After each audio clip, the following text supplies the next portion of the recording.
তখন এই জায়গাটা ফর্সা হয়ে যাবে। এখন এই সুপারির চারার জন্য এটা ফর্সা হচ্ছে না। এটা আমার পুকুরের সাইড। এই যে পুকুর সাইডটি ভেঙে গিয়েছিল, যার কারণে আবার এখানে দেখছেন নতুন করে মাটি ফেলানো হচ্ছে বস্তা দিয়ে। এখানে এরপরে আবার বাঁশ দিয়ে বেড়া দেওয়া হয়েছে যেন এই বস্তাগুলি না পড়ে। দুই পাশেই বস্তা দেওয়া হয়েছে।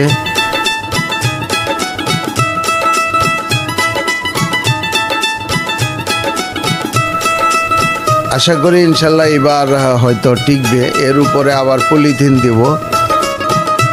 পলিথিন দিলেই আশা করি যে আমার এই পুকুরের পাড়টা টিকে যাবে। আপনারা দেখছেন পুকুরটা অনেক বড় একটি পুকুর।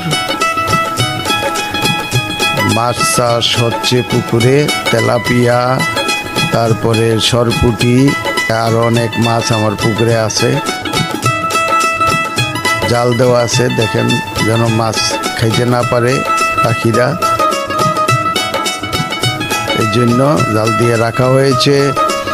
তারপরে দেখেন আমার ছোট্ট ভাইটা আমার সাথে সাথে চলে আসছে এখানে।